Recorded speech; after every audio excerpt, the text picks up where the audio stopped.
Coema, coema, nyanderu, nyanderu tupa, nyandembau arekber, rejareko petei, ayu, akuru oyu breko ayu nyechino nyanderede, tobeko aren. Petei pinyandeko ay, petei nyechino jareko koaya, tobeto impona koe, impona, sebutani, ubi pokpere jarit, koe, de mirami, nyechino koe, cheru, tupa, koere, agujivet, agujivet. Governo Federal, através do Plano Nacional Aldir Blanc, com financiamento do Procultura RS, apresenta uma produção, outro acontecimento e sem início, sem fim. Nhétiro, Artes Indígenas em Rede, um ciclo de entrevistas em formato podcast em que Brisa Flow e Idia Ruri Terena recebem personalidades da arte indígena contemporânea, debatendo sobre o cenário atual das artes dos povos originários e tecem redes de pensamentos e ações coletivas. Começa agora a segunda edição de Nhétiro, Artes Indígenas em Rede. Neste episódio, recebemos Isaías Miliano, artista do povo Patamona. Com mais de 35 anos de carreira, Isaías faz da sua arte uma forma de se manter na luta indígena, em sua casa, Roraima, no extremo norte do Brasil, território de tríplice fronteira, Brasil, Guiana e Venezuela.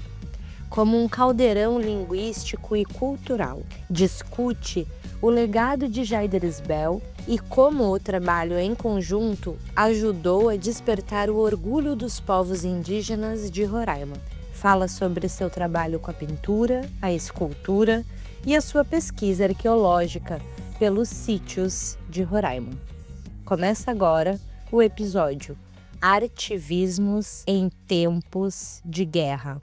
Bom dia, boa tarde, boa noite, todos parentes e não parentes.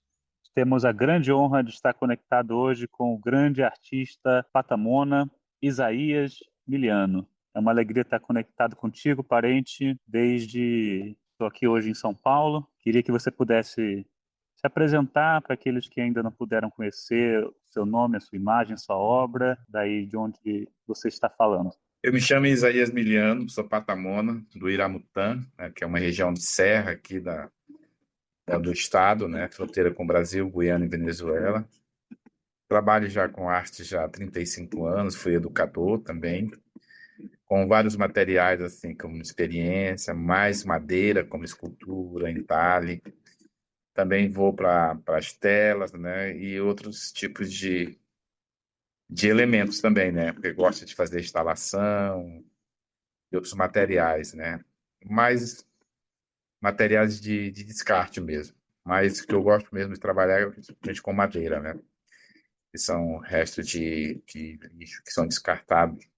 Lixo sendo um bom sentido, né, que são descartados pelas derrubadas e outras pela esses entulhos urbanos, né. Aqui eles jogam cedro, onde eu sou uma região de cedro, né. Então, a maioria dos móveis, né, construção, teve muito cedro envolvido. Então, essas madeiras hoje que eu trabalho, né, que eu chamo de lixo urbano, né, que é um descarte urbano que eu recolho, trago para minha oficina, né, faço a limpeza, tudo, e depois eu vou criar, né, em cima desse material, né, que é justamente que são as pesquisas que eu faço da região, né, como sítio arqueológico, né, como natureza, né, que a gente tem aqui floresta, tem montanha e tem o lavrado, né, que é a savana, né. Então essas três misturas de ambiente dá muita possibilidade de criar coisas interessantes, né. No mundo das esculturas, né, em madeira também, de lixo urbano e outro de floresta mesmo, de roça, eu estou fazendo já há uns 2 anos um trabalho da dos deuses indígenas, né, como Macunaíma, Aniquê, Isiquirã, Pai da Mata, Pai da Serra, né, que são mãe da mata, né, que são os elementos que eu estou trabalhando agora nas esculturas, né? Então eu dou uma navegada nesse, nesse mundo, né, da antropologia, né, da- dessa coisa indígena, né, da pagelança, né, dessa coisa tipo, mais, também espiritual, né, e natureza, né, e sempre com esse tema de ativismo, né, de dizer assim, a escultura, a madeira, os entalhes, eles não são só peças, mas eles vêm contando essa história deles que foram madeiras utilizadas e depois descartadas, entendeu? Então, geralmente as Uhum. peças têm uma história, entendeu? Aí depois eu aplico o desenho em cima, ou entalhe ou pintura, e ele já vai uma outra identidade, né? Sempre com algum elemento, né, de fala de algo como um denúncia, né? Por exemplo, agora eu estou montando uma exposição chamada Peixes de Metal, né? Que é uma denúncia que eu faço do mercúrio, né? Do garimpo, que joga no rio Ariricoera e depois vem no Rio Branco. Então eu faço um trabalho de vários peixes coloridos, né? Principalmente os bagre, né? Que comem o metal pesado embaixo primeiro, depois vem a piranha, come o bagre, depois vem um humano, come a piranha. Vem todo um processo de contaminação. Então, tá desde o ano passado eu venho fazendo a montagem dessa exposição, dessas peças, como em pintura, em tecido, em lona, em algodão cru, e agora eu vou terminar com as esculturas desses peixes que vão ganhar forma de metal. Que maravilha! Então é realmente uma longa carreira já, são muitas linguagens artísticas que você trabalha, né? Conecta muitas histórias através das suas obras, né? Isaías, eu queria que você pudesse compartilhar um pouquinho das suas origens, contar para a gente um pouco do seu povo, Patamona, né? Sei que você é originário de uma região de fronteira, né? São muitas línguas coloniais e originárias também. Então, você está aí com o curumim, Tunã. Como era quando você era um pequeno curumim andando por esse lavrado, essas terras, ouvindo essas línguas? Na verdade, o povo Patamona, né, ele tá lá em cima, na tríplice fronteira, no Iramutã, né? Ele é muito reduzido, né? E reduzido porque tentaram resistir à colonização lá pelos espanhóis, pelos ingleses, né? Então eles foram super reduzidos, né? Se eu não me engano, só tem 3 comunidades, né? Um do lado do Brasil, que chama Urinduque, né? Depois tem o Paramacutá e o Monte Malta, né? Que é o lado da Guiana, né? Então os patamonas circulam Guiana, Brasil e Venezuela. Quando estão na Venezuela, falam espanhol, né? Quando estão no lado da Guiana, eles falam inglês. E lá do Brasil, português, né? Então eles são muito pouco reduzidos, né? E eu tive a minha mãe trouxe a gente de lá para Boa Vista para a gente estudar aquela coisa toda. E eu tive meu contato com a arte logo criança, com desenhos, mas essa relação de trabalhar com a madeira, essa relação de trabalhar com entalhe, escultura, isso aí já veio de berço, que a minha família é da beira de rio, né? Então, eu sempre teve contato com o rio, construir remo, construir gamela, construir banco, né? Construir canoa, né? Isso aí fez parte da minha infância, né? De ver isso aí, né? De roça também, né? Tá nas roças. Na roça a gente tem outra visão, né, das coisas, né? Então, assim, minha mãe achava eu diferente, porque enquanto todo mundo estava plantando ali, eu estava catando raiz e dando forma na raiz e vendo forma em raiz, então isso já estava já comigo, né, desde criança, né? E quando eu Uhum. tive a oportunidade de estar na escola dos brancos e tudo, eu tive a oportunidade também de conhecer algumas ferramentas, né? Mas depois, com 16 anos, eu conheci um mestre em Porto Velho, né, que eu tive uma adolescência também lá. E aí ele me deu uma direção. Ele também até hoje nunca esqueça. Ele diz: olha, você já sabe das coisas, você precisa só das ferramentas, né?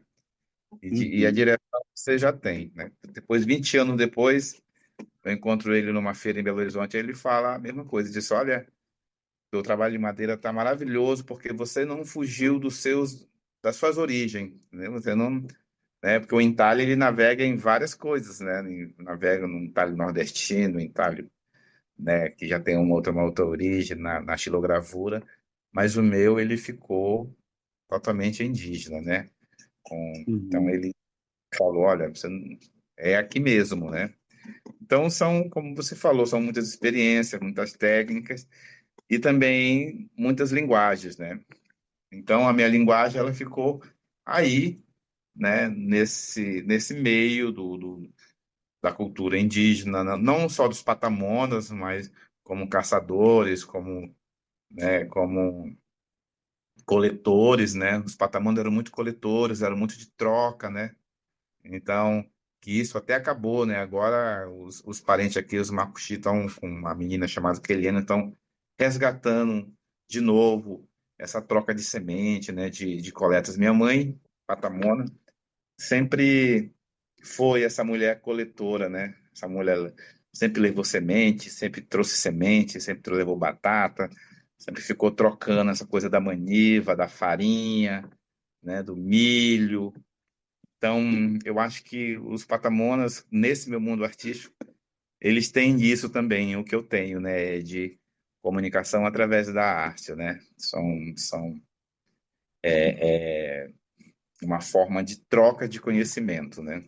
Então, as minhas peças, elas têm esse lado aí, esse lado, né, de troca de conhecimento, né? De conhecimento de folhas, né? E meu avô, né, pai da minha mãe, Patamona, ele era pajé, Uhum. né? Mesmo conhecia aí os elementos da natureza e então através disso também, né, da pagelança do meu avô, eu fiquei também muito ligado no mundo místico, né, dos patamonas, né, para também não deixar esquecer, né, o que o que as igrejas, né, o que as igrejas, o que os colonizadores impunheram na época, né? Olha, não pode fazer isso, não pode fazer aquilo. Tentaram até chegar na minha mãe. Tanto que meu nome é Isaías, é bíblico, né? Mas ela Uhum. disse coisa para mim que não era para mim esquecer esses conhecimentos dos nossos avós. E aí eu fiquei Uhum. mantendo isso né, com a arte, né? Então, Uhum. através disso, eu posso contar para as pessoas que são os elementos, né, místicos de Roraima, né? Uhum. Que são o que estão dentro da Raposa Serra, dos sítios arqueológicos desses seres que moraram há 6 mil anos, há 15 mil anos, há 30 milhões de anos, nesses sítios arqueológicos daqui de Roraima. Eu posso fazer denúncia, né, com as madeiras que Uhum. foram cortadas para descartar, né? Através da pintura, eu posso fazer essa outra denúncia, que é dos peixes, né, da contaminação, do mercúrio, né? Eu posso falar claro, né, e baseado assim, cientificamente, né, nessas denúncias, né. Aí então eu não sou esse artista tão romântico, não, de só fazer flores lindas, maravilhosas. Tem essa parte minha aí, que é Uhum. automaticamente da nossa luta constante, né, da sobrevivência, né. Porque o outro Uhum. parente que está no interior bebendo água contaminada, ele não sabe daquilo. Então, eu acho que através da arte, ele vendo, ele pode sensibilizar e tomar mais cuidado, porque eles já estão envolvidos com o ouro, né? É fácil ter o ouro. Através de ter o ouro, é fácil, né, ter o dinheiro que ele quer para Uhum. eles terem, bem, enfim, ter a sobrevivência deles, né? Então eles acham que o ouro, alguns índios da Raposa Serra do Sol, eles estão já contaminados com essa coisa do dinheiro através do ouro, né? Mas contamina Uhum. ele, o garapé dele, que ele toma banho, onde ele bebe água e faz comida. Então eles estão muito equivocados em relação ao veneno invisível que eles não conhecem, né? se conhece e não quer entender, né? Te ouvindo, parente, eu penso que você podia compartilhar sobre dois assuntos. Assim, você diz que desde pequeno, desde cedo, né, você teve interesse pelas artes, teve grandes mestres, inspirações dos pajés também, né? Mas eu fico curioso. Não conheço, nunca visitei Roraima, né? Minha família é do Mato Grosso do Sul, eu faço pesquisa no Amazonas, mas sei que Roraima é riquíssimo nessas culturas ancestrais, né? Os nossos povos têm esse sítio arqueológico importantíssimo, né? Da Pedra Pintada, né? Mas eu me pergunto, queria que você compartilhasse de oportunidades, né? De você poder expor, de você ver que esse era o seu caminho como artista, né? Se tem uma cena de arte da qual você sentiu, você ajudou a construir, né?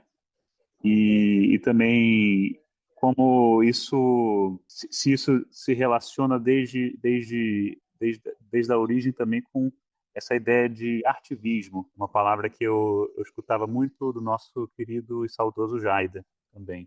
Isso. Assim, Boa Vista, não, é, Roraima, sempre teve alguns artistas brancos, né? Sempre tiveram aí na mídia local, amazônida também, mas nunca artista indígena, né? Eram artistas brancos, tudo, descendente aí dos colonizadores. Então, eu estava nesse meio aí já desde muito tempo, mas em meados de 90 eu tenho 54 anos, né? Nos meados de 93, eu passo a me dispor a aparecer como artista local daqui de Boa Vista, mas sempre falando das denúncias, né? Das denúncias da derrubada, da madeira de aproveitamento, que podia ser já fazendo toda essa discussão hoje que tem hoje sobre meio ambiente, eu já fazia naquela época, né? Então, quem fizesse naquela época não era visto, né? Que era visto que fizesse uma arte que puxasse o saco das instituições locais, entendeu? Para algo de instituições que eles queriam, né? Esses temas que importasse para eles, não os temas de denúncia, né? Então, sempre teve muitas, através do meu trabalho, através das esculturas principalmente, porque aqui em Boa Vista tinha um projeto dele chamado Roraima Ouro Verde, ou seja, era liberado para derrubar madeira à vontade aí, que o governo tinha feito esses. Então a cidade era cheia de serrarias e marcenarias, né? E eu passei nesses refugos dessas marcenarias, dessas serrarias. Então eu fazia peças que eu apresentava que todo mundo admirava, eu pegava e falava, olha, isso aqui é uma forma de denúncia de não as derrubadas das madeiras que são proibidas por lei, no caso do cedro doce, né? Mas eles fizeram foi derrubar essas madeiras aqui, né? Então, um artista que tivesse fazendo um denúncio, que tivesse falando não aquilo não pode, então não era bem visto pelas instituições que promovem cultura no Estado, vamos dizer, entre aspas, né? Eu não estou falando mal do desenvolvimento, estou falando, né? Eles colocam mil coisas. Mas eu passei a fazer isso através das escolas, né? Como educação, né? Eu dei aula em uma escola particular, né? Dei aula dentro do próprio Senai também, no governo, e falava dessas denúncias que eles apoiavam, né? Então eu não ia durar muito tempo dentro da instituição, né? Porque eu estava falando mal do governo, estava falando mal do desenvolvimento. Então, desde essa época eu já venho fazendo, né, esse movimento de denúncia, né? E aqui em Roraima é até perigoso, né? Você falar de denúncia. Eu fui almoçar outro dia, encontrei o Davi Copenal, mas tinha dois carros da Polícia Federal vigiando ele, porque é um cara que faz denúncia no mundo todo sobre a terra indígena, e aqui em Boa Vista ele anda escoltado, né? Então, naquela época, não andava escoltado, sumia, desaparecia. Então, através desse trabalho meu, eu passei a usar a escola também um lugar de educar também esse tipo de denúncia, né? Porque eu acho que é por aí, pela educação, pela educação. Hoje eu vejo muitos parentes aqui em Boa Vista, porque tem muito parente aqui, né? Tem Uhum. muitas etnias indígenas que depois do movimento, antes do Jaide, estava todo mundo, estava todo mundo quieto, vamos dizer quieto. A partir que a gente começa a trabalhar com os primeiros povos, que a gente começou a trabalhar juntos, eu já estava trabalhando. Quando ele me chama para trabalhar com ele, eu já estava no meu mundo, né? Certo tipo de orgulho de ser macuxi, de eles serem macuxi, né? Eles passam a valorizar mais até o que que a própria igreja tinha pagado, né? No sentido assim, olha, não pode falar disso, não pode falar de Macunaíma, quem gosta de Macunaíma é antropólogo, a igreja começa a pregar isso em você, né? Não pode ter o parixá, não pode fazer, né, um ritual, porque tudo antes, tudo. Então, aos poucos, a igreja também, ela foi, tanto a católica como a evangélica, ela foi também minando as comunidades indígenas, né? Tanto que aqui chama comunidade indígena. Se chamar de aldeia, eles não aceitam. Não, não é aldeia, não, é comunidade, entendeu? O catolicismo, né? Esses processos aí, eles de alguma forma, apagaram mais o povo macuxi, que foi o primeiro povo, né, que a grande maioria aqui, até os outros parentes têm raiva do povo macuxi, porque foi o primeiro a se entregar, né? Os Wapixana, Hum. entre Tamono, os Sapará, os outros parentes, né? Então, eles foram o primeiro a ser, vamos dizer, evangelizados, catequizados, né? E, e a arte foi se apagando, né? A construção dos objetos, né?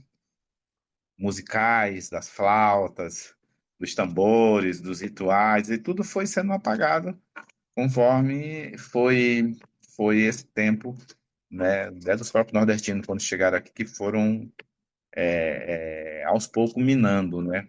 E isso atrapalhou muito, né, a forma cultural de se viver, né? Então, a partir daí, da partir que a gente passa a trabalhar de 12, 10 anos atrás, antes veio o movimento Roraimeira, né, o movimento dos músicos daqui, que passaram também a cantar a cultura indígena, né, valorizar mais a cultura indígena. Foi a partir daí que foi o primeiro movimento Raraimeira, que também algumas comunidades indígenas, algumas aldeias indígenas, alguns passaram também a sentir orgulho de ser Macuxi, de ser Wapixana, de ser Patamona, de ser Ingaricória, de ser Yanomami, porque se via nas letras musicais a fala dessas etnias, né? A fala desses nomes, a fala das regiões, da Pedra Pintada, do Tepequém, do Amajari, começa a se usar as palavras locais também. E a arte indígena, ela existia, mas ela estava apagada, ela estava na mão dos brancos, né? Os brancos pintavam os índios flechando, usavam a imagem indígena para né, se autopromover nesse sentido, né, artisticamente, né, entre aspas. E, e a partir daí para cá, do movimento de arte indígena contemporânea, junto com o Jaida, a gente começa a trazer um outro tipo de orgulho, né? O orgulho de ser artista indígena, né? Se tem um movimento diferente, hoje aqui em Boa Vista, os macuxi têm mais orgulho agora de se pintar e de usar os seus cocadas, de estar mais no meio, né? Mais participando, sabe? Tá todo mundo chegando bem vestido, chega o macuxi todo pintado, chega de parixá, os parixá estão mais em evidência, né?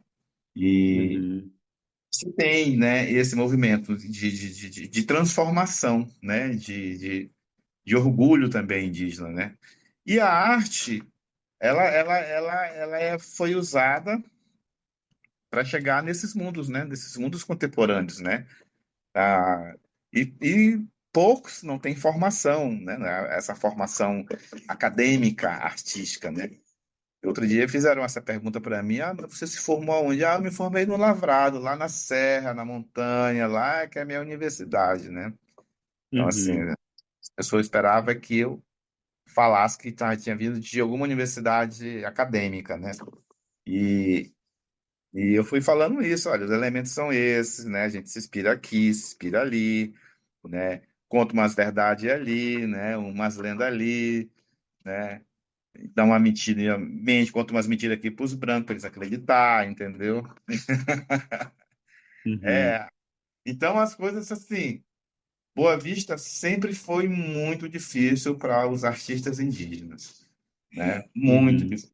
Eu conto isso para e agora esses dias nessas entrevistas sobre o prêmio Pipa, que algumas sim. instituições me dar alguma entrevista, eu falo isso.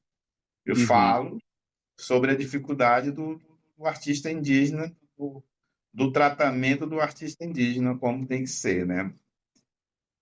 Diferente de como os outros artistas são tratados, né? Se falar isso, eu estou falando de governo, de prefeitura ou de outras instituições, né? Que são os meios de fomento, né, cultural local, né? Mas é isso, mas a gente está na guerra aí, né? A gente tá no movimento, né, de tá, né? Hoje você tem aí artistas indígenas pintando, tem outros formando, tem outros cineastas, né? Tem vários uhum, artistas aí em evidências, né? Também depois que saiu a exposição do Man lá com o Muken Surari, muitos desses artistas deram uma organizada na sua vida, nas suas comunidades indígenas, né? Outros aplicaram em escola, né? Ficou uma escola de arte indígena contemporânea, né? E que o Jader deixou nesse lado das comunidades, dando um certo orgulho, né? Das suas vivências, né? Do que eles vivem lá na roça, né? Trazendo para o seu material de pintura. é uma guerra mesmo, né, em vários sentidos, né, mais explícito, né, de violência, de exploração madeireira, como você estava falando, mas também essa guerra que é essa autoestima, né, esse orgulho, né, que você está falando também, né, dessa nossa herança, desse nosso pertencimento, quando a gente nasce num contexto tão violentado já, né. Eu queria saber um pouco como tem sido esse movimento de estar conectado com esses circuitos mais prestigiosos, né? Ter participado do Moquém Shurari e mais recentemente do Prêmio Pipa também, né? Dessa, dessa competição, qual é o saldo, digamos assim, né? Desse participar desse jogo, dessa competição, dessa oportunidade. Para mim, que já estou com 54 anos, tenho aí mais de 35 anos de carreira, tudo que acontece para mim agora, né, não tem muita novidade, apesar de ser nacional, né, uma competição nacional, mas sim, é legal que valoriza o trabalho, né, o reconhecimento de vários artistas, você passa a conectar com vários artistas indígenas, muito artista indígena, né? Daqui de Roraima foram 3 pessoas indicadas, né? Fui eu, mais a Caio No, e mais uma Uhum, menina venezuelana. Então, se foi 3 indicadas aqui, sabe que Roraima, então, ele tem um certo peso artisticamente, entendeu? E eu cheguei aí, aí em quinto, se eu não me engano, na colocação.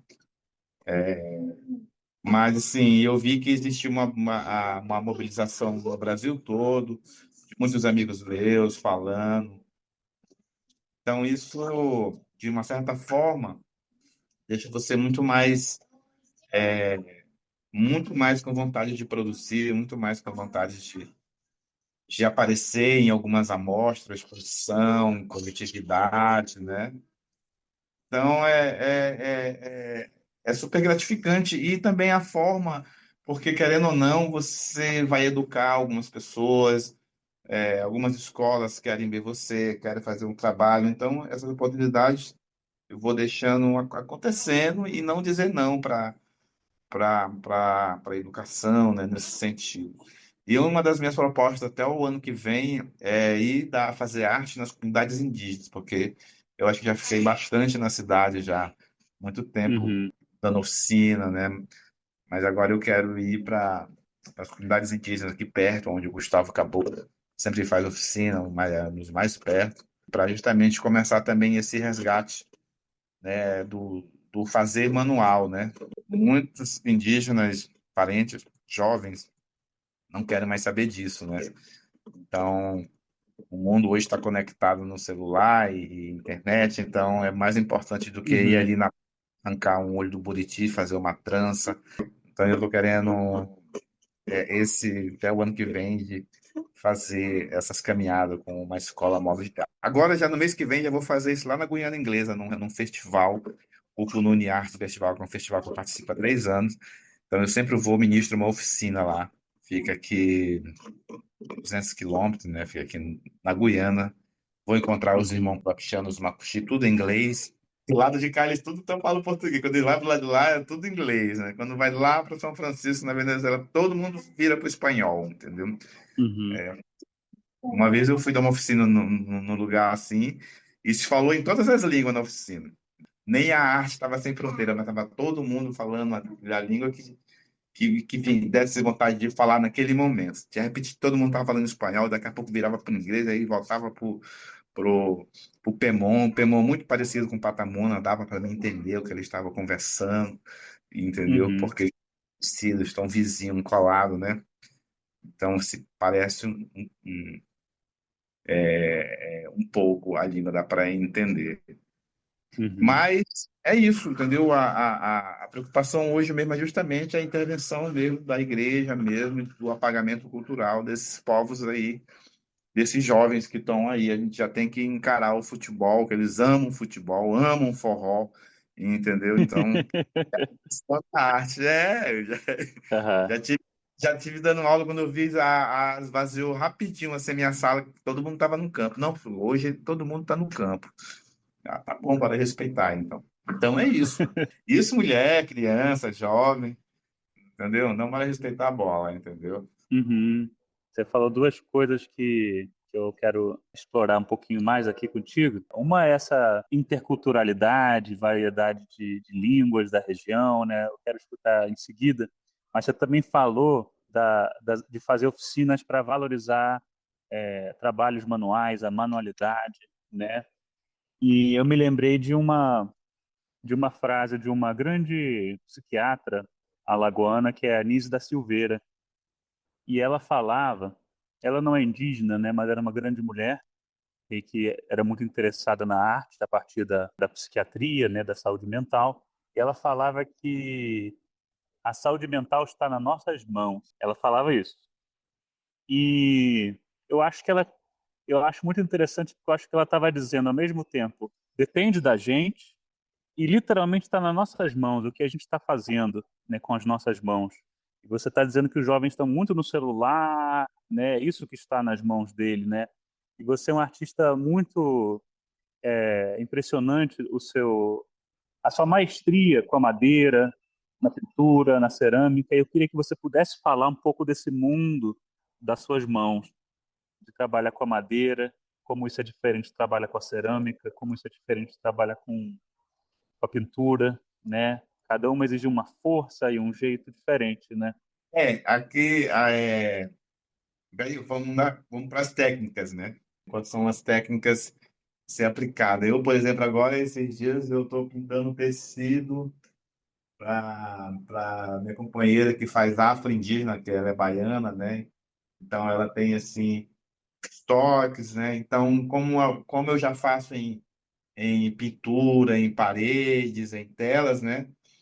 A gente começou a aplicar em roupas, né? Então, aqui tem os peixes ali, tem os grafismos ali, e como eu te falei, são exercícios, né? Que tem que ter, que são as técnicas. Aí eu tenho que deixar tudo limpinho, esticar os tecidos, separar as tintas, comprar as tintas certas para poder fazer a pintura, o que que eu vou usar, se é serigrafia, se é manual, se é mão livre, né? Se é uma técnica de carimbo. Primeira superfície, tudo limpo, decidido. É uma parte da técnica. Aí eu vou para as telas. Aí já é outro tecido, outra tinta, né? Outros pincéis, né? outro tema, né? Ou é arqueológico, ou é animal, não tem, enfim. Tá, aí chegamos aí quase mesmo parecido, as pinturas em tecido com a pintura em tela. Quando eu passo para madeira, aí já é uma coisa mais pesada, né? Aí é lá numa oficina lá atrás, vou ter uma cobertura lá. Aí são outras ferramentas, né? Que não são praticamente ferramentas de marcenaria, né? São pequenas as máquinas. E quando é um trabalho mais grande, aí eu levo uma marcenaria, eu peço para ele cortar lá e já traz de um jeito para mim aqui. Entendeu? Então a arte não deixa de gerar serviço para outro também, né?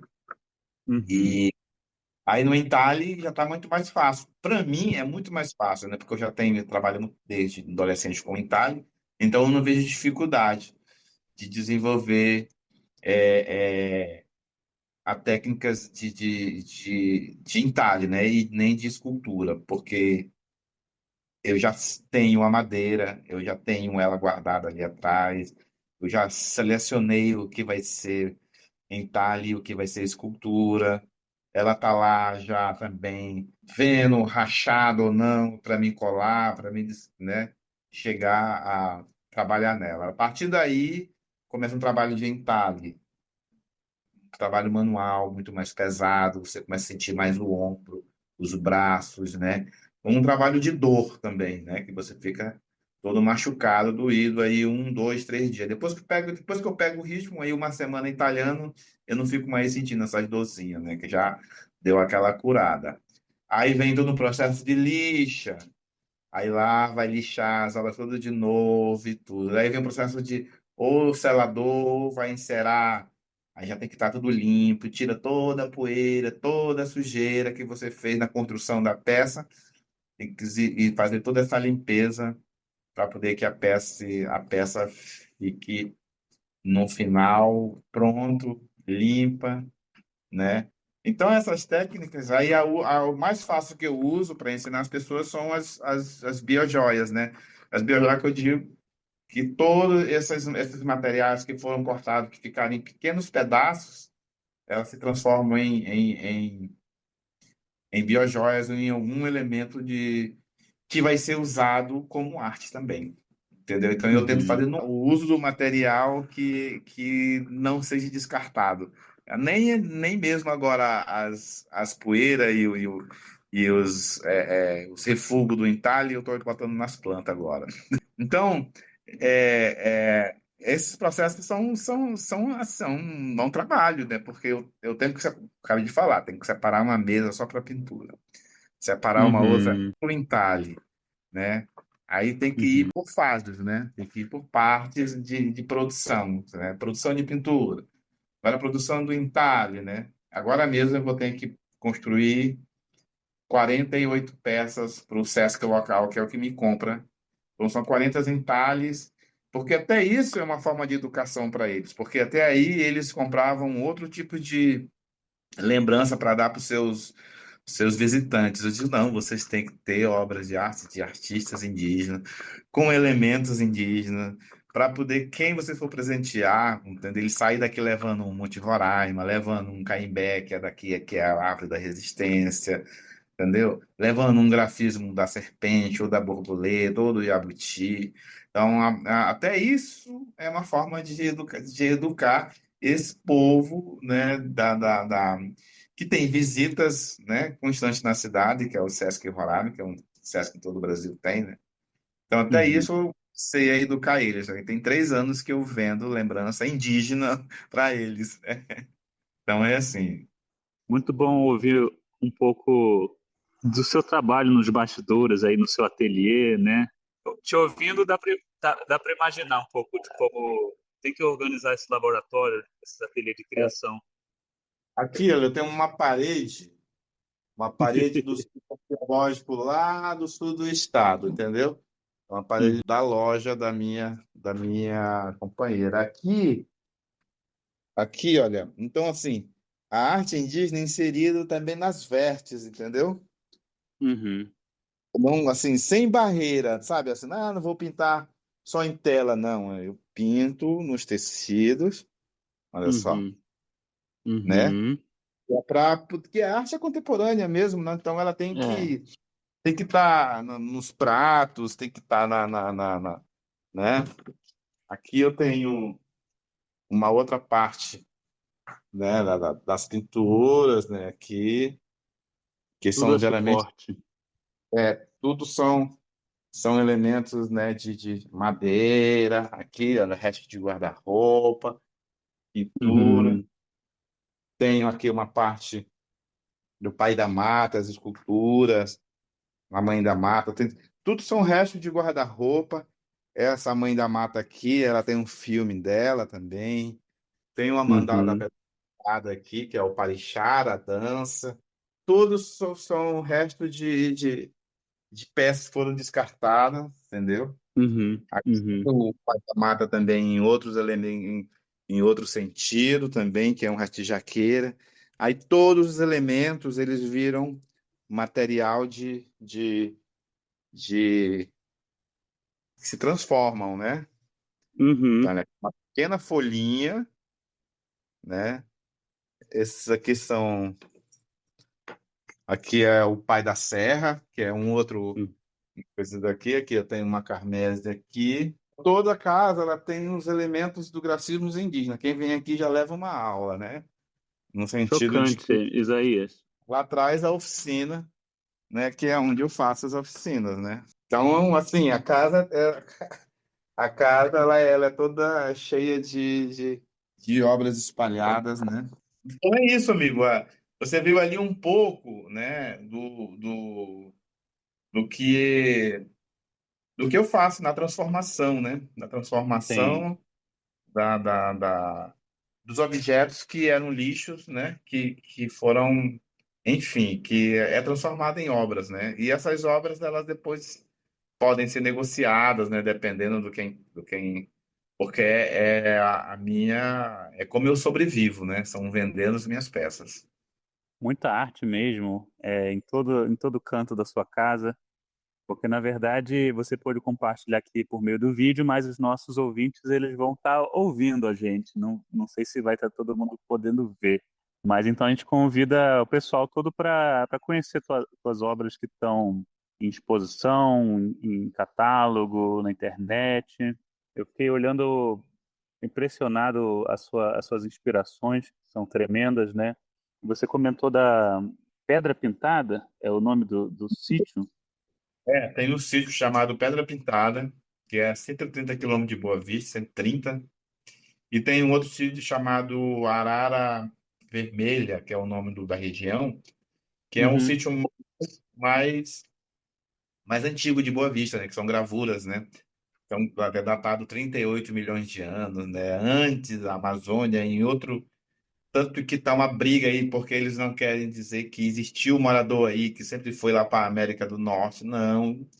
Os cientistas estão uhum, provando que em Roraima, na região do sul do estado, tinha uns elementos lá. E todos os artistas, porque o sítio é enorme, tem vários desenhos lá.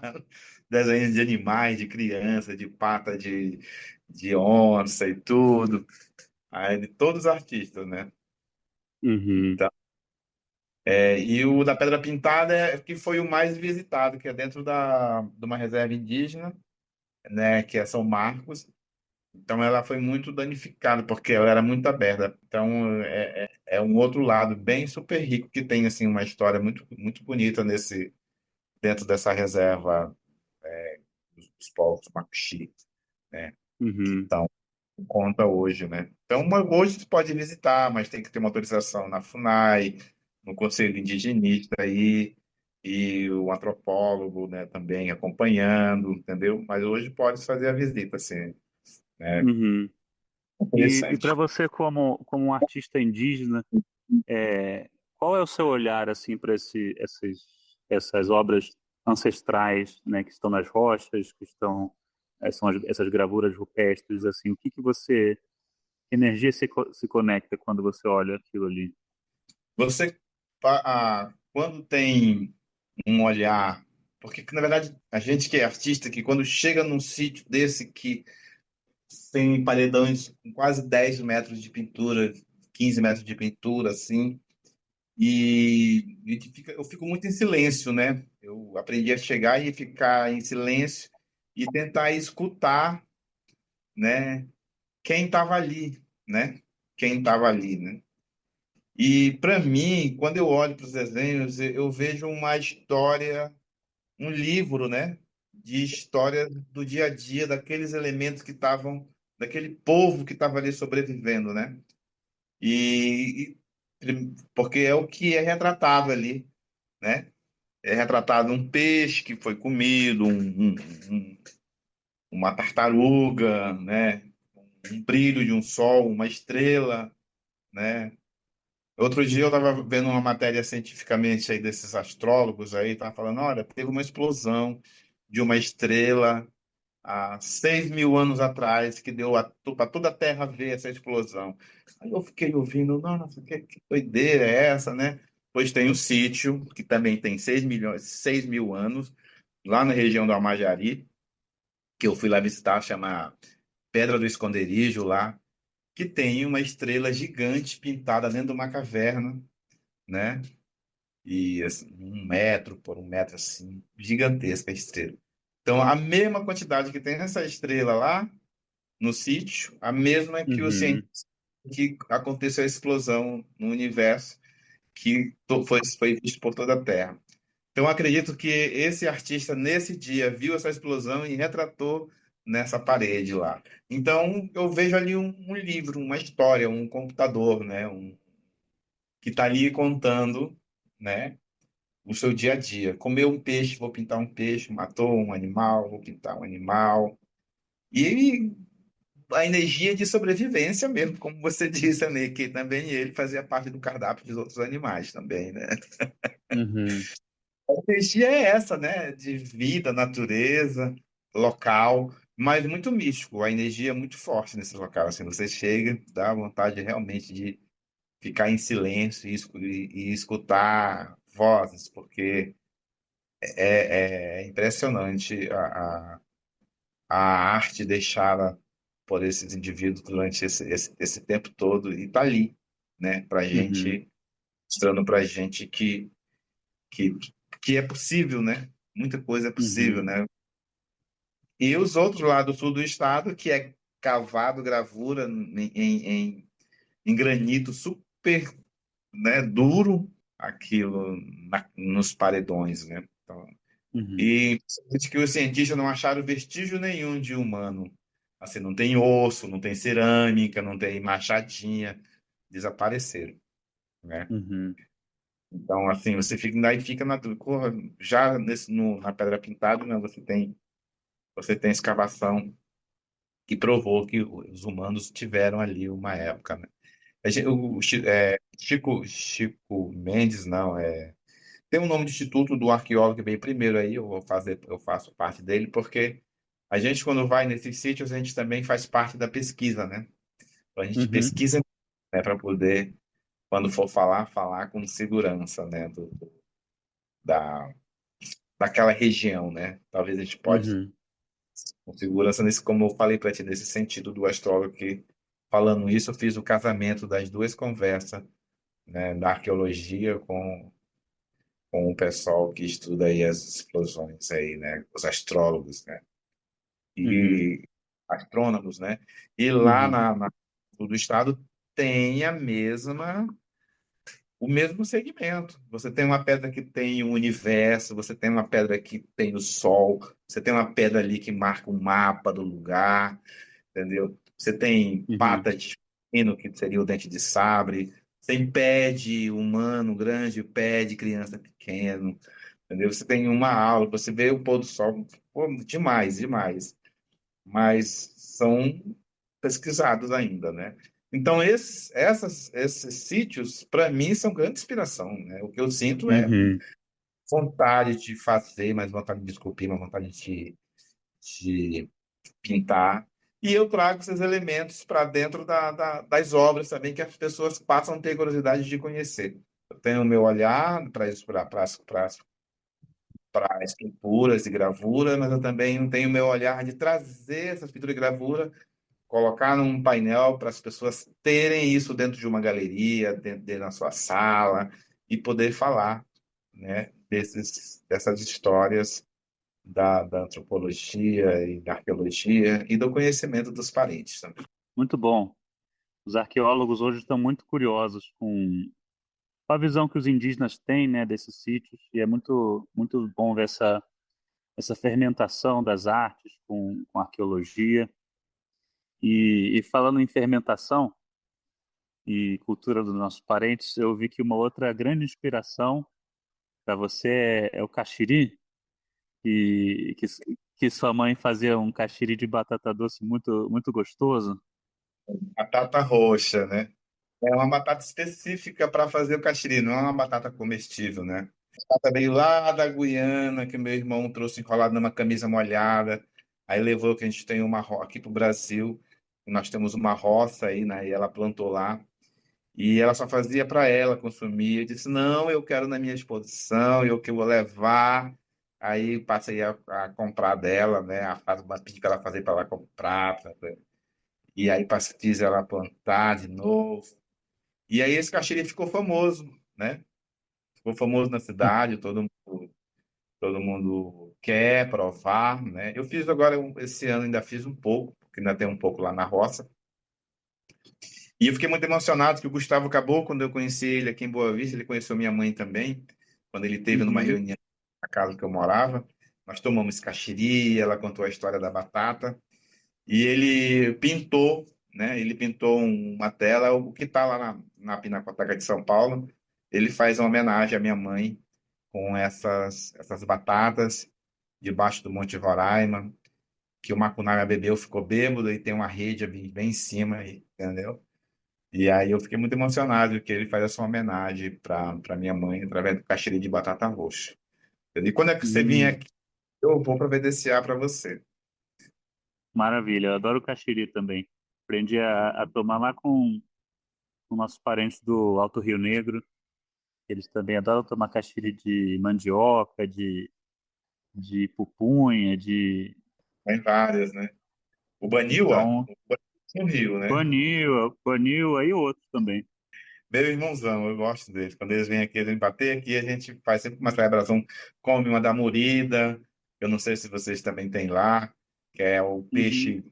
peixe assado com caldo de pimenta. Não um caldo, é apimentado mesmo, né? Então a Aham, gente tem morida, que é um prato daqui também, que eu sempre faço, o tucupi preto. O tucupi, aham. não é o tucupi que caça, aquele amarelo, é o preto mesmo. Então tem esses que também faz parte da nossa, né, inspiração, né? A xiri, a murida, a dança, o tal do Engraçado. xiri, né? Isso aí. Isaías, engraçado que pra gente que conhece um pouco esses sabores, né? Eu acho que todo mundo que nos ouve vai se perguntar, quem não conhece, né? Esses sabores realmente são inspiradores, né? E vendo um pouco da sua trajetória, da sua obra, eu fico pensando quantas transformações, né? Da roça, do lavrado, né? Pro, pro caldo de pimenta, pro caxiri de batata roxa, né? Os peixes dos nossos rios virando um moquém, um assado, né? E alimentando, isso alimentando as danças e os cantos e essas pinturas essas artes tão lindas que você faz, né?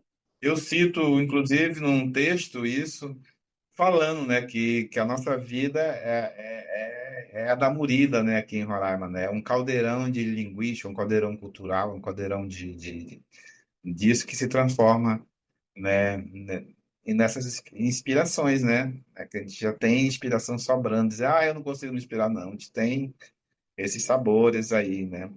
A, a- que até o próprio alemão Kocher Grunberg, né? Uhum. Quando ele esteve aqui, estava muito cansado, e aí chegou um parente e deu para ele assim uma cuia de caxiri de batata roxa, e ele toma, e aí é como se fosse um Red Bull, né? Que isso aí para os índios é um Red Bull, né? Toma e ficou nele, já perguntou, queria saber o que que era aquilo.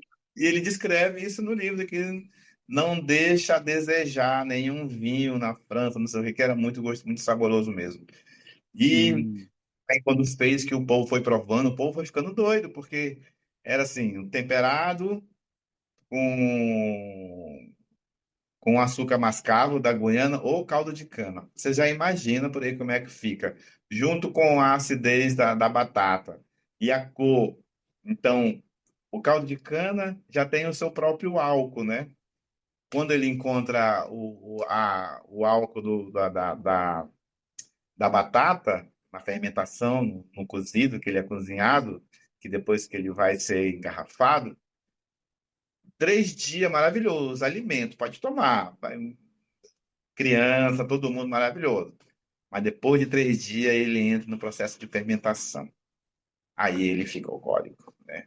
Então, Uhum. às vezes você toma uma garrafa e sai legal mesmo, porque ele é altamente alcoólico depois de 3 dias. Aí a conversa fica linda, todo mundo fica feliz, rindo, conta, né, suas verdades, suas mentiras, né? O Caxiri, ele tem essa magia, né? Tem essa magia de levantar todo mundo e entrar em discussão. Muito bom. Queria que você contasse, Isaías, a gente está trocando um papo muito bom para a gente e acho que tenho certeza para quem vai escutar a gente, está escutando a gente,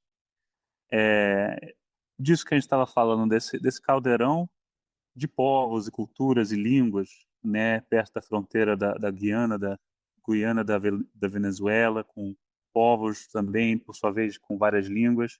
Você encontra com os parentes para comer da morida, para dançar, para beber, para cantar, para dançar um forró.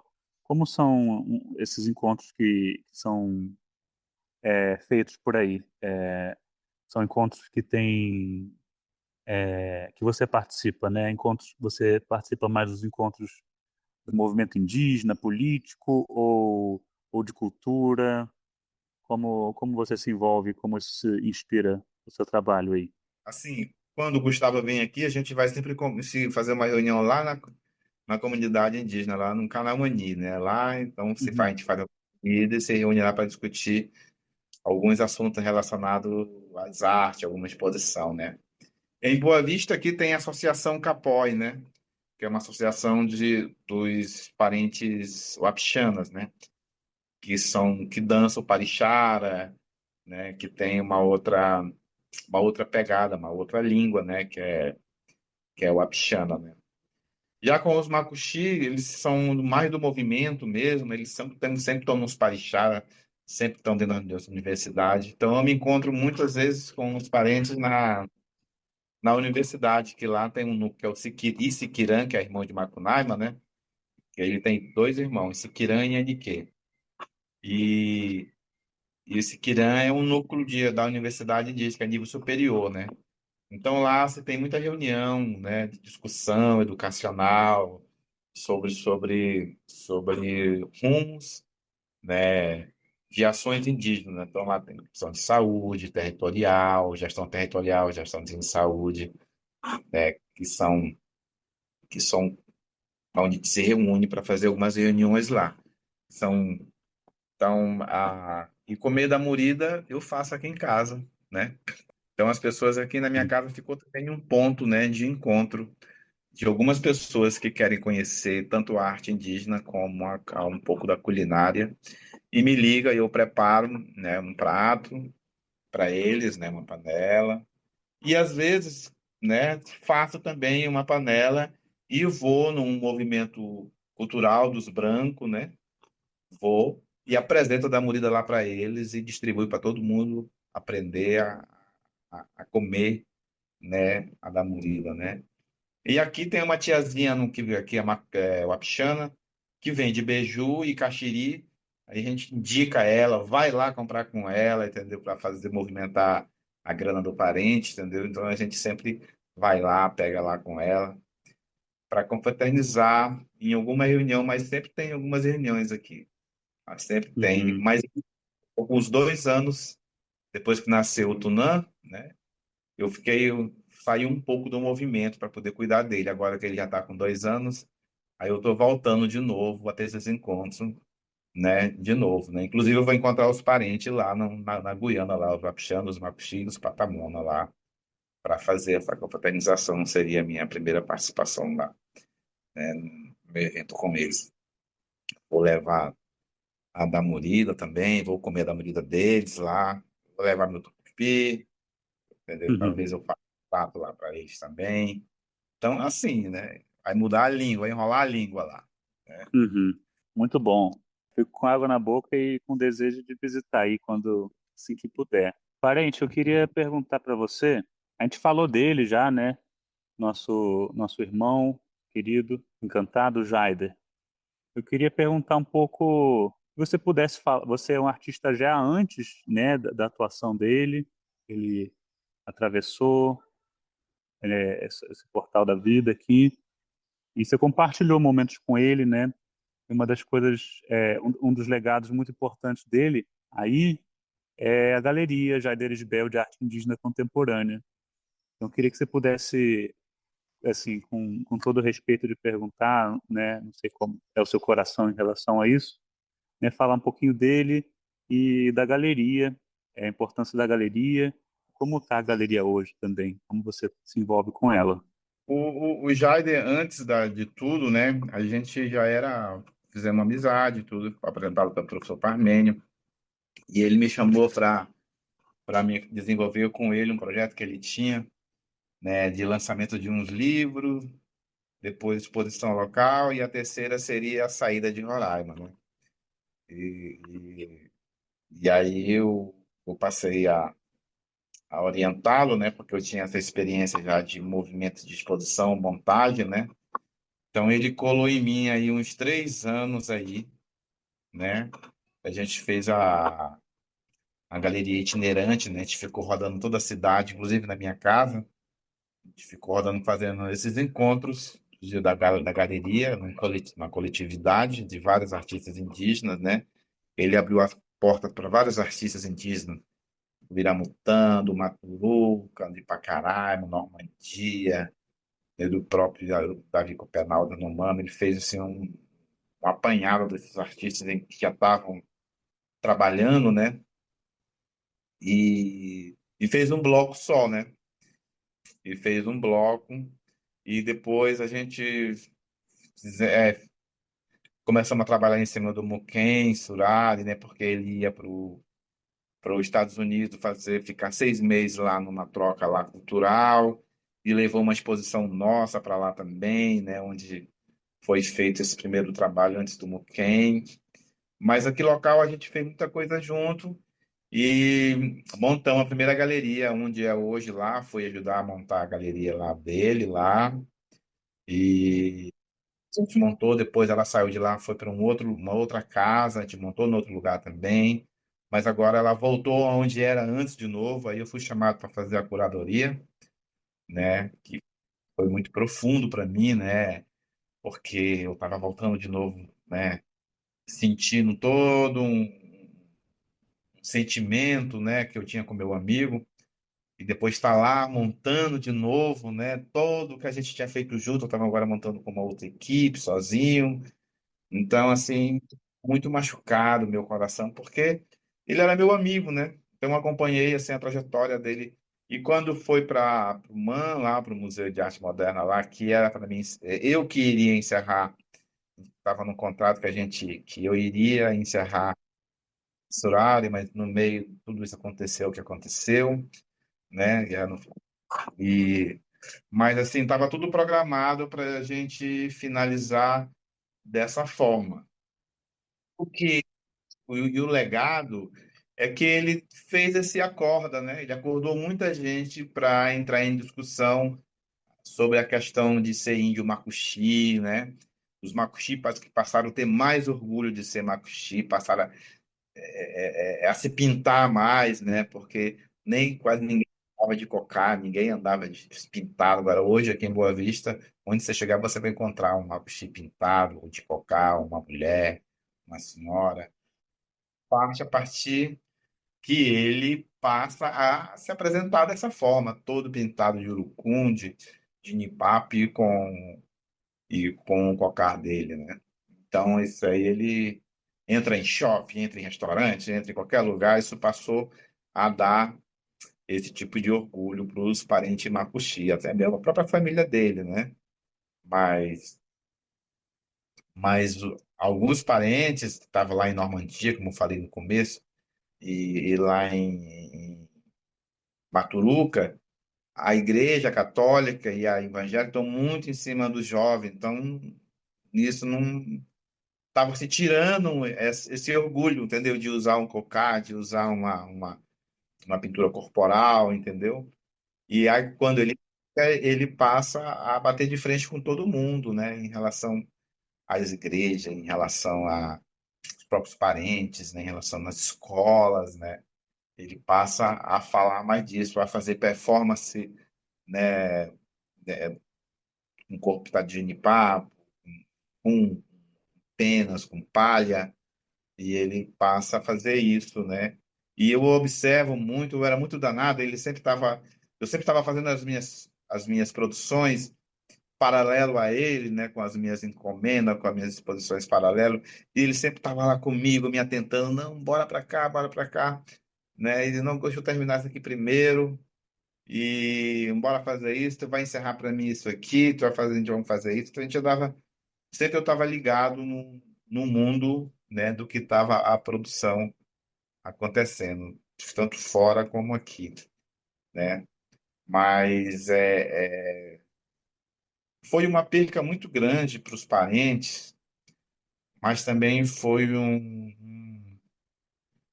também um grande orgulho para os parentes também. Foi uma perca e um orgulho ao mesmo tempo, porque os parentes, os macuxis, eles passam a ter mais orgulho das suas próprias origens, né? Como eu acabei de falar, eles passam a deixar de lado a igreja, né? E o catolicismo, e passa a ter esse tipo de atitude mais original, né? Mais do seu povo, porque a influência é grande aqui, né? Dos colonizadores, né? Tem gente de tudo que é lugar aqui, né? Tem gente que menos imagina. E as pessoas que são de fora, que vêm para cá, têm preconceito com os indígenas, entendeu? Sente isso em vários lugares. Eu sinto isso, eu frequento todos os lugares aqui. E eu sei quando eu chego e que não sou bem-vindo, mas eu fico ali, entendeu? E daqui a pouco tem toda uma quebra de regras, entendeu? Porque às vezes o dono me conhece, entendeu? O chefe de cozinha me conhece, aí vai lá comigo, me cumprimenta, aí é um outro tratamento, mas eu sinto em outras pessoas de fora, alguns lugares aqui que você não vê índio, você só vê o pessoal de fora. Às vezes só tem eu, ainda digo, olha, só tem eu de índio aqui, olha, vamos lá. Mas tá lá cantando uma música, o Caxiri, a da Murida, canta a música local, entendeu? Mas não conhece, entendeu? Então é por isso que às vezes eu vou nesses lugares e dizer, ó, isso aqui que é a namorida, isso aqui que é o caxiri, e é assim que se faz, né? Essa questão de imigração venezuelana aqui em Boa Vista, tem muita gente de fora, o pessoal da ONU, Acnur, não sei o quê. Então a cidade ela deu uma crescida.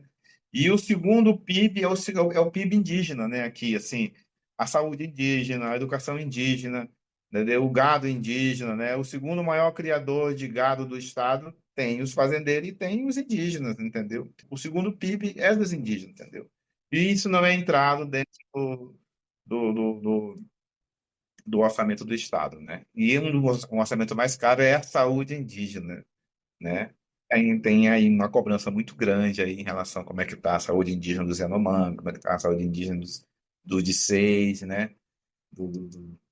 Então, se tem um movimento muito grande, né?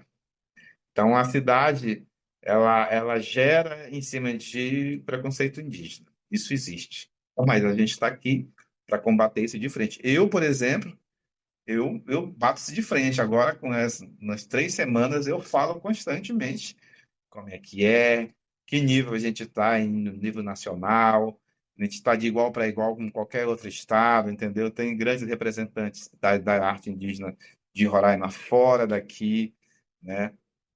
As pessoas passam a te olhar diferente e olhar a arte indígena diferente também, né? Hum. Esses segmentos aí. Ela é pequena, mas ela tem esses olhares, né? De preconceito, né, de racismo, que tem por todo o Brasil, né, mas aí é um desses territórios do Brasil que tem essa grande diversidade de povos, né? E eu gostei de você ter falado desse acorda, né, que o nosso amigo passou, né, fazendo e acordando, né, para essa autoestima, para esse orgulho. E queria então, Isaías, saber um pouco dos seus próximos passos, dos seus próximos movimentos. É verdade que você vai agora expor também na França? Como é que é? Você vai fazer peixes de metal? E tem muitas coisas aí, né? Eu vou fazer peixes de metal na Pinacoteca o ano que vem, junto com a Juri da Pinacoteca, junto com o Gustavo, da produção. Tem Uhum, uma coleção que vai acontecer agora na França, que chama Trópicos, não sei o quê, estava no cartaz ali, acabei de receber, de uma pessoa que mora aqui, jornalista, que é daqui, a família é daqui, mas mora na França, e comprou a obra de vários artistas indígenas, é uma colecionadora, e resolveu montar esse centro lá em. Na verdade, ela foi convidada por várias universidades para fazer uma andada com essas obras de arte. Isso aí está acontecendo. E o Instituto Maoc, que é um instituto lá em Foz do Iguaçu, que é um trabalho que comecei 8 anos atrás, que agora vai sair. Então, até o final do ano que vem, ou até o final do ano agora, devo estar participando de umas 3 exposições nesse sentido aí, né? De Foz do Iguaçu, esse coletivo fora, e o Peixe de Metal para o ano que vem vai ser na Pinacoteca. É um Pemon, que é o Mário Taurepan, que mora lá na Serra. O ateliê dele é dentro da roça, eu gosto muito dele. A Keliane, que é uma pajé Makuxi, que é uma das mais poderosas aí, assim, no sentido que todo mundo respeita ela, que vai ser a sementeira, né? Que ela trabalha com sementes e com as mulheres, o chá das mulheres indígenas, né? uhum, E a menina, a cadete, que é a parte da educacional sobre textos, histórias de escola, educação indígena, né? E mais uma uhum, outra que é do artesanato, da palha, das tramas, né? Tem ela e o Gustavo, né? E eu, né? Que sou da escultura dos entalhes. Então, são seis parentes que vão estar nessa exposição em São Paulo, que já está bem adiantado no que vai acontecer lá na Pinacoteca. Esses são os mais importantes. E a minha agenda agora daqui é aí com meus parentes também aqui agora em outubro, aqui na Guiana Inglesa, 200 quilômetros daqui. É bem aí uhum. logo, para fazer essa fraternização aí em outras línguas, né? Em outro país, mas para nós não existe fronteira, a gente só vai trocar de lugar.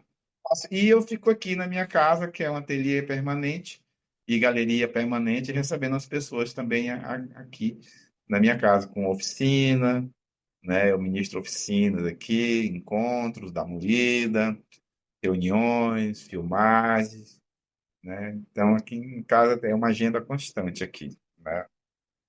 Mas isso são o que vai acontecer agora.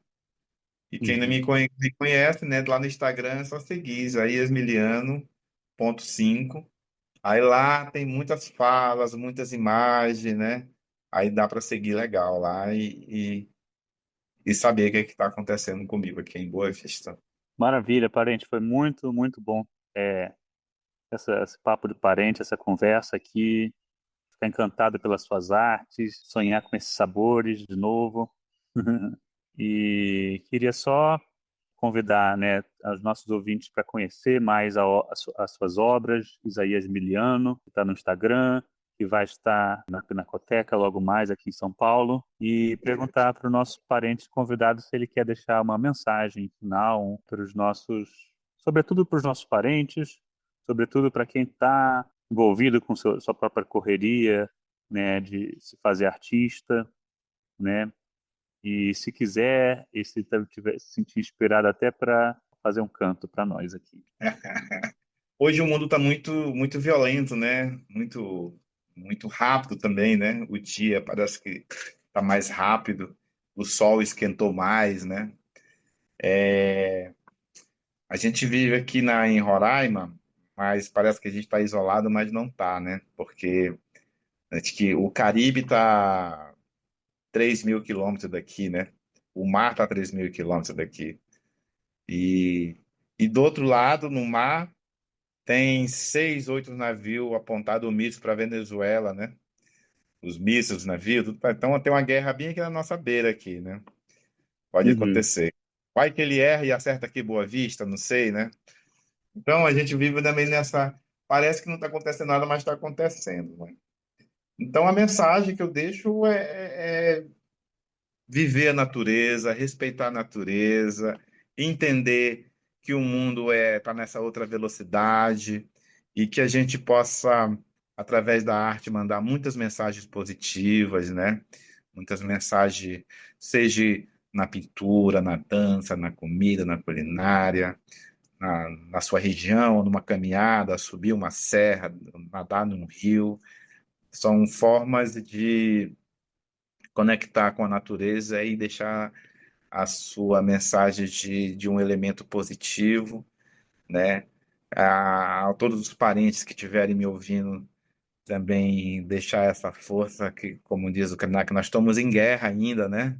Tem muita coisa acontecendo, né? A gente não está parado, nós estamos em guerra e é por isso que a gente usa a arte como uma forma de defesa e de atacar de uma forma coletiva e educacional, porque eu acho que é por aí, para que todos os parentes consigam mandar suas mensagens de positividade, bater folha, fazer sua pagelança, balançar seu maracá com seus cantos, que possa ter, né, a sua valorização, né, pessoal, artística ou em comunidade, né, que possa mostrar para o mundo a nossa forma de viver e que tipo de elemento nós usamos e trabalhamos e que crença nós cremos, para que as pessoas possam entender que, apesar de a gente estar trabalhando com arte, X, aquilo, mas a gente é da natureza. maravilha. A gente pode encerrar ali mesmo, né, gente? Mas meio chocante de você falar desse outro contexto de geopolítica, né, de Estados Unidos e Venezuela. Realmente é E tá todo mundo assim de olho, porque, meu, é aqui total, do não. lado. Eu pensei nisso. Eu pensei nisso.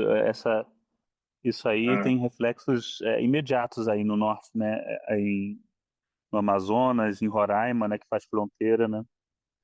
e isso nós estamos do lado aqui do movimento deles aí. A gente tem que estar ligado também no que está acontecendo agora mesmo, como você falou, na geopolítica, né?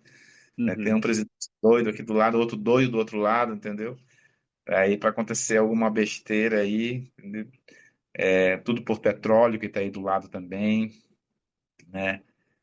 Eu espero que eles se resolvam logo aí para poder os hermanos venezuelanos voltarem para sua terra, né? E viver lá em harmonia, né? Porque eles são muito ricos, né? Em tudo, né? Só faltam para sofrer bem lá, né? Mas é como se falou, lá a gente tem muitos parentes, né, na Venezuela, né? A gente tem muita. Os Patamonos estão lá também, os Pemon, os Taurepangos, os Varal. Eles são o primeiro a sentir a maior crise, né? Que as portas para eles em muitas situações, né? Então a gente está torcendo que se resolva logo isso, né? Que é a gente vai. Estamos, estamos mesmo. Gratidão, parente, por esse papo tão gostoso, tão encantador, tão envolvente. E aí, se os nossos amigos quiserem aparecer aí também no vídeo para agradecer. Ah, estamos aqui. Não só no vídeo, como também desejar a todo mundo que está ouvindo assim que se inspire, né, com todas as palavras que foram trocadas aqui, lançadas, né? Isaías, um tremendo de um artista e amigo, que sempre trouxe muita transformação. Tive o privilégio de conhecer ele fisicamente, presencialmente, ser acolhida, ser nosso padrinho, né? Em Roraima, nos apresentou Jair Isbel, que quem está falando é mista. E dizer Uhum. que o tempo todo que estou ouvindo aqui, tudo que Isaías vai falando, eu vou botando no Google. Não, claro, Uhum. né? Não mas para ir encontrando mais informações, porque foi muito rica essa fala, assim, né? Inteira, desde o início, em troca com o Djahuri. E aí agora, né? Essa imagem de o Caribe ao lado de Roraima e esse perigo iminente. Enfim, jovens. Se aprofundem. Vocês estão diante de um grande espírito aí de Roraima, um grande artista e um grande amigo também. Obrigada, Isa. Valeu. Obrigado, querido, pelo aceitar o convite. Muito especial a tua participação aqui nesse podcast. Que o Jader, ele era o entrevistador junto com o Idia na primeira edição. E a gente pensou na tua participação também nessa memória, né, nessa homenagem ao nosso querido amigo e irmão. E muito importante tua presença aqui agora. Obrigado, Márcio. Obrigado, valeu. Nhétiro, Artes Indígenas em Rede. É um podcast original produzido pelas produtoras Outro Acontecimento e Sem Início Sem Fim. Curadoria e entrevistas por Idiahuri Terena e Brisa Flow. Produção Mista e Manatite. Design de áudio Odarie Charrua. Identidade visual Gustavo Caboclo. Em memória de Jader Isbel.